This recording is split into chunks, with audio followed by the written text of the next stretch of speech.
Okay, so main key things, obviously, with the irons we talked about last lesson, we were looking at trying to strike down the golf ball, get a downward angle, get a better contact. So you're sort of putting the towel behind the golf ball, and that was great. With the driver, the ball being teed up, it's a slightly different kind of impact condition. Okay, we want the club to be working a bit more on the way up, or certainly levelling off, as opposed to coming down. Now, the ball position you put forward, fair enough, you do that correctly, okay? Your width to stance for me was a little bit narrow. You're not going to see much of width to stance. If I want to show you more kind of what the shoulders are doing down the line, okay? With the ball going forward, what we need to do is kind of slide this right shoulder down and under, so you come a little bit more underneath, kind of in that kind of what we call pebble skimming position. Yeah. You can see here now that your left arm isn't visible at all. It only really becomes visible about now when the club's gone back to kind of your right foot. So the club's moved back this far, and then your shoulders now become visible, okay? Right. Now, part of that is because I think you felt the golf ball was going to do this, okay?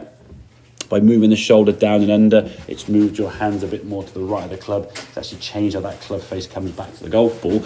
And it's your shoulders that will dictate what we call the start direction or the swing path with that golf club. Club face has a big influence on that, but the path of your club is going to be very much influenced by the shoulders. So you can see on this one here now, your right arm, your left arm at address is actually visible. Yeah, we can sort of see the top part of your left sort of forearm bicep at address. So from here now, because this right shoulder and right hip have kind of gone down and in and under, you're getting yourself in a position where you're able to rotate. So the backswing goes back nicely up the top of the backswing in a good spot. As that club starts coming back down now, we're getting the club work nicely down the target line there, as you can see. So the club now is working that direction.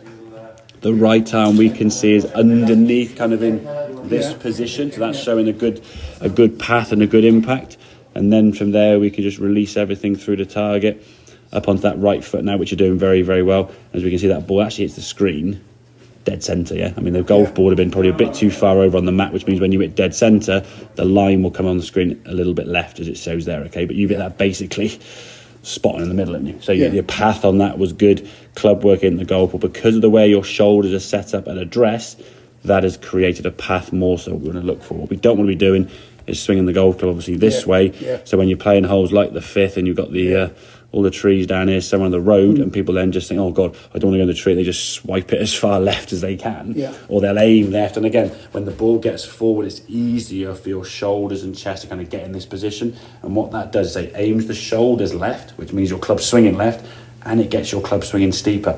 So what you might have found with the irons, that wouldn't be too bad. Or when the fairway wood's on the ground, or when you're in three wood off a little tiny tee, and this is why a lot of people go, my three wood really, really good, and the driver's not very good, They are different clubs, very different clubs in terms of how you, I mean, it's the one shot in golf where the ball's off the ground about an inch or two, isn't it, Every other shot you generally play, would say it's either on the ground or a couple of millimetres off the ground, So it's not as if you're going to set up the same for this club because of the tee. So there is a difference in setup that you've got to make sure you identify. And it's the same with chipping, obviously. There are different shots in the game of golf. There are different setups, there are different families of shots that we need to address to correctly, Does that make sense, Enya? So right shoulder's going to be back and under, bring it back. It's going to feel a little bit strange. I mean, when you actually look there, in terms of your setup, I mean, the fact we could see your left arm, great. But I would say, if I just said to you, okay, like, spot the difference in those two, you'll be like, it doesn't look that different, does it? No. And that's the thing. In your head, it's miles apart. In reality, we probably moved your shoulders. I mean, that's probably where your shoulders are aiming there. Now your shoulders are kind of aiming there. It's moved 5-6 degrees. But it feels like it's moved massively, doesn't it? Okay. I'll have a couple more then with that sort of feel, and we'll load this one up for you. Okay, buddy?